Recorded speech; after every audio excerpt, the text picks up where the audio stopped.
I've always loved quiet places. There is a certain peace you can only find when you completely cut off from the world. So, when my cousin offered me the keys to his hunting cabin for a long weekend, I jumped at the chance. It was the middle of January, the kind of cold where the snow swallows every sound, and the silence feels absolute. That's exactly what I was looking for, a break from my phone, my job, and the constant hum of city life. The cabin was buried deep in the woods, a good 2 miles from the nearest road. To get there, I had to park my car and drag my supplies on a sled. The air was so cold it burned my lungs, and every breath turned into a thick cloud of white vapor. By the time the cabin came into view, a dark log structure with snow piled high on its roof, I was aching from the cold, but it looked like a perfect escape. Inside, it was as rustic as it gets. One main room with a big stone fireplace, a tiny kitchen corner, and a sleeping loft you reach by climbing a narrow ladder. No electricity, no running water, just a few oil lamps and a generous stack of firewood. It was perfect. The first night was peaceful. I heated up some canned stew on the old gas stove, got a fire roaring, and read by lamplight until I couldn't keep my eyes open. You know that deep, heavy sleep you only get in the middle of nowhere? That's what it was like, until something woke me up. Hours later, I was jolted awake by the sound of crunching snow. My first thought was an animal, maybe a deer, but the sound wasn't right. It wasn't the quick, light steps of a deer. It was slow, heavy, deliberate. It sounded like boots. Someone was walking around the cabin. I lay perfectly still in the loft, holding my breath. The fire had died down to glowing embers, casting long, dancing shadows across the room below. I tried to tell myself I was imagining things, that maybe a log popping in the fire had startled me, but then I heard it again. A distinct footstep, right below the window. My heart hammered against my ribs. I desperately wanted to look, to peek through the frosted glass, but the thought of seeing something someone out there, made my stomach clench, so I just waited, listening, until the footsteps finally faded into the woods. It felt like an hour before I finally let exhaustion pull me back to sleep. The next morning, sunlight streamed into the cabin, and I tried to convince myself it was all a bad dream. Maybe a late-night hiker got lost and passed by, but I had to be sure. I pulled on my boots and went outside. The snow around the cabin was a pristine, unbroken blanket, except for one thing. A single set of footprints. They circled the cabin once, paused right under the window, and then led off back into the dense tree line. That day, I didn't wander far. Every gust of wind, every snap of a twig made me jump. I couldn't shake the feeling that I was being watched from the trees. As the sun began to set, painting the snow in shades of orange and purple, a sense of dread settled over me. I built the fire up much higher than the night before, trying to burn away the fear. That night, it wasn't footsteps that woke me. It was a soft, rhythmic tapping. Tap, tap, tap. It was coming from the small window over the kitchen sink.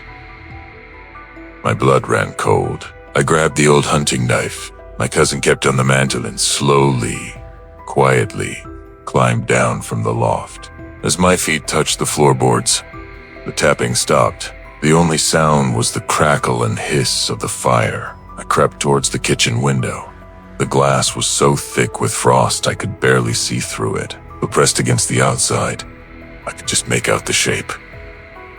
The dark outline of a hand. I gasped and stumbled backward, knocking over a chair with a loud clatter. I scrambled to my feet and rushed back to the window, frantically wiping away the frost with my sleeve. But there was nothing there, just the dark woods and the falling snow.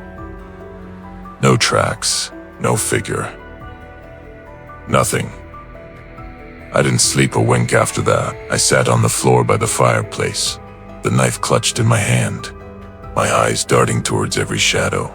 When morning finally broke, I forced myself to go outside, expecting the worst. And there they were, a fresh set of footprints, leading from the woods directly to the kitchen window. then back again. I should have left right then, but the thought of that 2-mile trek through the deep snow, dragging that sled, feeling exposed and vulnerable. I hesitated. I told myself it was just one more night. I could handle one more night. The third night was a nightmare. I was too terrified to even go up to the loft. I stayed downstairs, lighting every single oil lamp I could find. But their dim glow barely kept the darkness at bay. For hours, there was only silence. Then, just after midnight, the crunching started again. Boots in the snow, coming closer. I stared at the heavy wooden door, my heart pounding. The metal handle began to rattle. Once, slowly, then again, more forcefully. Someone was testing the lock. My cousin had told me it was just a simple sliding bolt. Without thinking, I shoved the heavy dining table against the door, my breath coming in ragged gasps. The rattling stopped. Silence. For a long, terrifying moment, I thought they had given up. Then I heard it. A voice, a whisper, right on the other side of the door. Led me in. It wasn't a yell. It was calm, low, and so close I felt like I could feel the breath seeping through the cracks in the wood. Let me in. My throat was completely dry. Go away. I managed to choke out, my voice trembling. The silence returned. I held my breath, listening. Then the whisper came again, but this time from the window across the room. Let me in. He spooned round through the frosted glass. I saw a face. It was pale, almost gray, with eyes that seemed to absorb the firelight rather than reflect it. Its mouth moved, forming the words again. I dropped the knife, its clatter lost in the sound of my own blood rushing in my ears. I grabbed the heavy iron fire poker and charged toward the window. But as I got close, the face vanished. The whisper moved, circling the cabin. Let me in. It came from the kitchen window now. I ran to it, and the face was there. Lips moving, those dark eyes locked on mine. Then it was at the back window. Every window I ran to, the face was there, waiting for me. The whisper was relentless, a soft, steady mantra. Let me in. I couldn't take it anymore. I scrambled back up the ladder to the loft, the poker still in my hand, and buried myself under the blankets. I pressed my hands over my ears, but it was no use. I could still hear the whisper, or maybe feel it, vibrating deep inside my bones. It went on for hours, circling, whispering, waiting. And then, just as the first hints of dawn began to lighten the sky, it stopped. The silence that followed was somehow even more terrifying. When I finally summoned the courage to go outside, I expected to see the snow trampled with footprints. But it was completely untouched. A smooth, perfect layer of white. It was as if no one and nothing had been there at all. I didn't bother packing. I threw my essentials into my bag, abandoned everything else, and practically ran back to my car, dragging the sled behind me. My hands were shaking so badly I could barely get the key into the ignition. I never told my cousin the full story. He still uses that cabin. Says it's just the woods playing tricks on your mind. But I know what I saw, and I know what I heard. And sometimes, on the coldest nights, when the wind rattles my window, I can still hear that whisper. Let me in.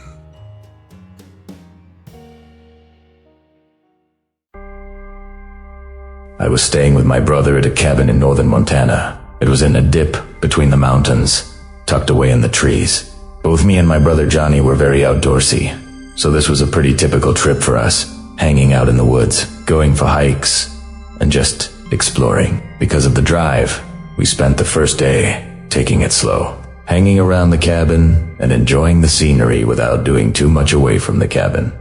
I think it was around 5:30 when Johnny decided to go for a walk before it got dark. I didn't pay much attention and just looked over at him as he walked out and said, "All right." He didn't bring any backpack or anything, so I knew he was just going for something short. I laid back down and chilled on the couch near the fireplace. I was barely awake, exhausted from doing most of the driving earlier, but the cabin slowly got darker and darker as the sun fell behind the mountains. Only once it was just the fireplace lighting up the cabin did I realize Johnny hadn't come back yet. And obviously it was way too dark to be walking around still without any gear.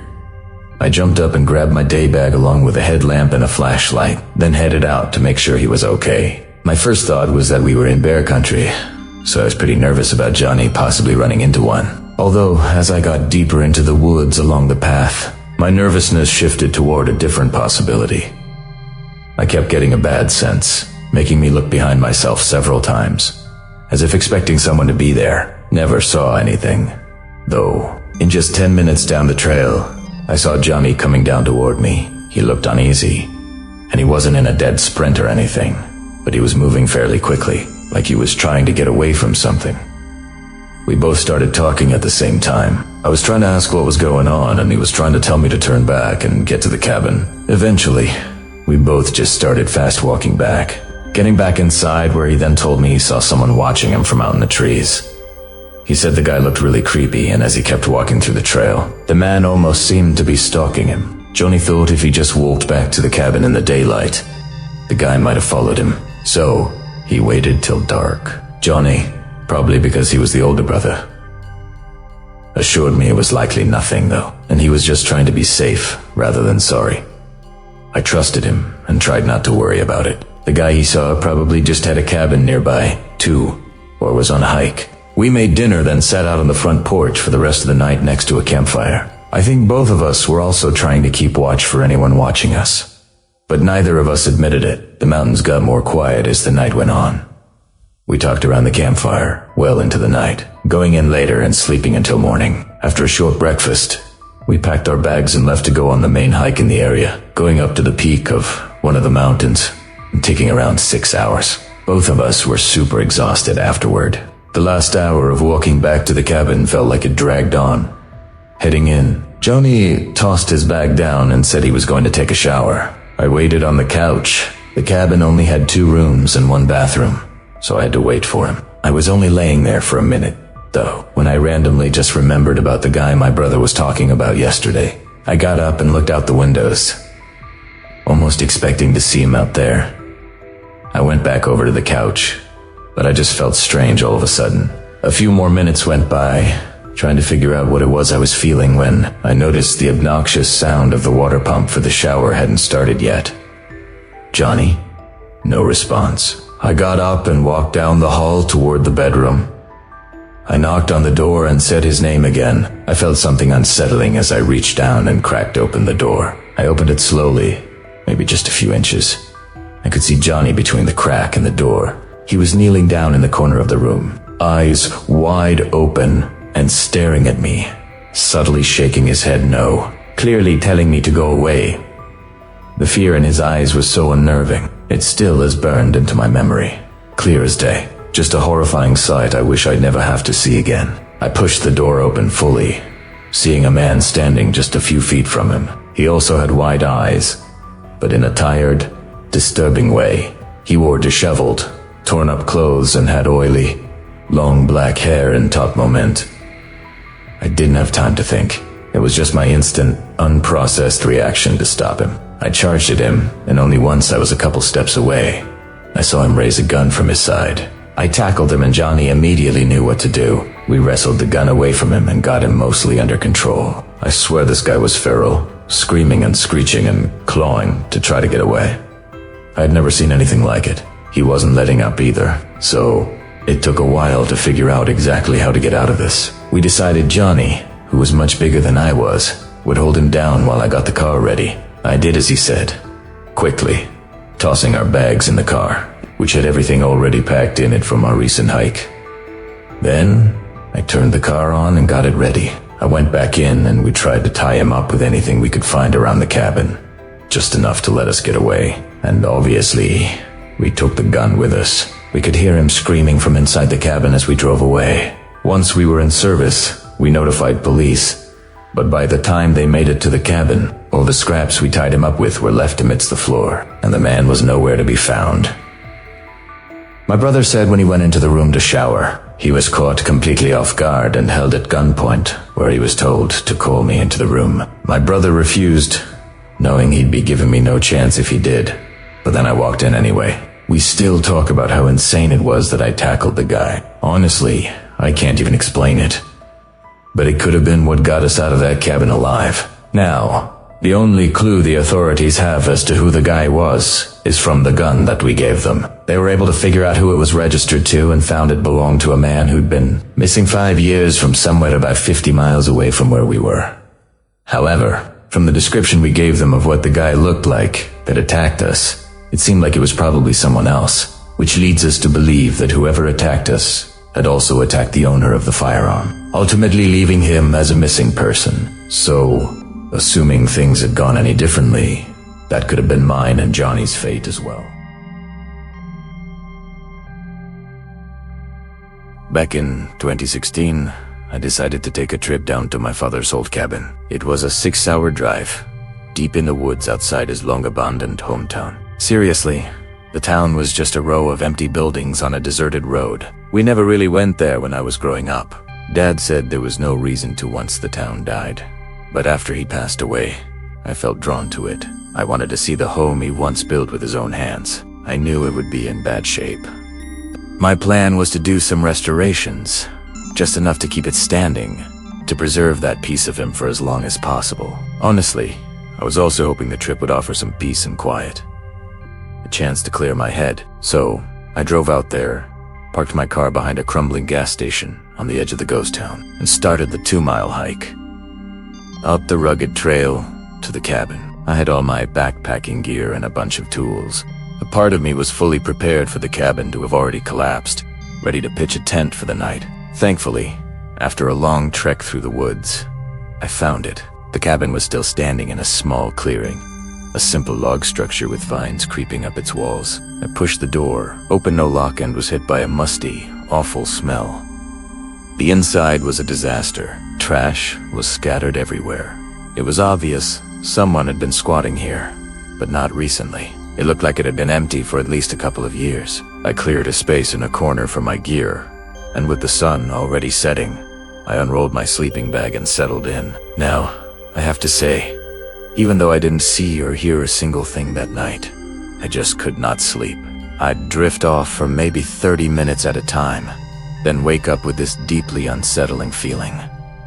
It was a truly rough night. I got up at sunrise, groggy and seriously questioning if this whole trip was a huge mistake. I fired up my little camping stove, brewed some coffee, and decided to take a walk to clear my head. It was still pretty dark, with the sun just starting to peek through the trees. A little ways into the woods, I found a small hill, an overlook where I could see above the tree line. I thought it would be a great spot to watch the sunrise, but I saw something else. From up there, I could see the abandoned town in the distance, and in one of the buildings, there was a light on in a window. I couldn't tell if it was a house or a store, but it was definitely a light. Then, a minute later, it just flicked off. My first thought was my car.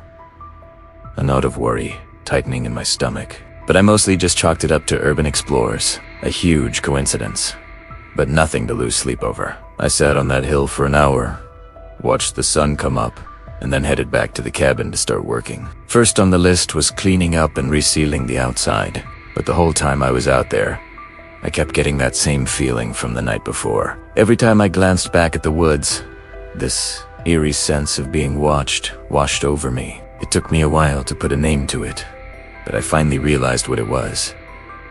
I felt like I wasn't alone. I tried to push through it, to keep working, but I was constantly looking over my shoulder. The idea of anyone else being out here, in these specific woods, with nothing but a decaying cabin, seemed impossible.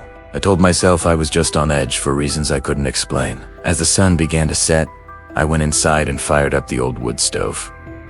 Those things are built to last. It lit up with no problem, warming the small space. Primera sate, near it, watching the flames, listening to the wood crackle. Who's thinking about my dad this trip. About life. Sometime later, another sound joined the crackling of the fire, a crunching and cracking of twigs coming from right outside the front of the cabin. I froze and listened. It wasn't an animal. It was a person. Just as they reached the front door, the wood stove suddenly seemed 1,000 times louder, roaring and drowning out any other sound. And then, they knocked and called out a name that made my world stop. The man outside called out my dad's name. It was like a spell. I was in total shock, standing up and walking toward the door. How did he know my dad? I couldn't stop myself. I called out, "Who is it?" The man outside hesitated. I think my voice made him realize I wasn't who he was expecting. "I'm an old friend of the man who built this cabin," he said. Was hoping I'd get to see him again. I crept closer to the door. A part of me desperately wanted to open it, to hear stories about my dad from someone who knew him back then. But something held me back. Why was he here? Now, why are you here? I asked. The man said he lived in the old town. After a moment's thought, I decided to tell him who I was. I told him I was his son, and that my dad had passed away. There was a long pause from the other side of the door. "I'm real sorry to hear that, kid," he finally said. Wish I could have seen him one more time. At first, his words were comforting. But then I sensed something was off. The tone of his voice. It wasn't sadness. It wasn't the sound of someone who just lost a friend. And before I could process it, almost like he knew I was thinking too hard, he spoke again. "Why don't you open up so we can have a chat? It's real cold out here, son. Would be nice to share that fire." Even though he spoke slowly, I could feel an urgency, a lack of patience, just under the surface. A gut feeling told me he wasn't being truthful. Sure, he knew my dad's name, but how did I know he was really a friend? I stood there, silent, trying to figure out what to say. In my silence, he asked again, his voice a little harder. He knocked on the door, more forcefully this time. "Kid, open the door. You gonna let me die out here in the cold? Is that what your father would want from you?" My heart started pounding. Primera basqueta Hawaii, fumbling in my backpack for my hunting knife. He started hitting the door, yelling threats, completely dropping the friendly act. This went on for what felt like an eternity, a waking nightmare that wouldn't end. Then, with a final, furious punch to the door, he stopped. I heard his footsteps walking away, disappearing back into the woods. I stayed up all night, paralyzed by fear. When the sun finally rose and there was no sign of him, I threw my stuff in my bag and ran. I just ran from the cabin. Got lucky. My car was untouched, still hidden behind the gas station. I floored it and didn't stop until I was home. I went on that trip hoping for answers, for some kind of closure. Instead, I'm left with more questions than ever. I realized I never knew why my dad really left that town. I always assumed it was just because it was dying. But now, I think there was more to it. A reason he never brought me back to his cabin. I don't know who that man was, what they wanted, or how he knew my dad. But I know one thing for sure. He meant me harm. If I had let my emotions win and opened that door, I don't think I ever would have left that town alive.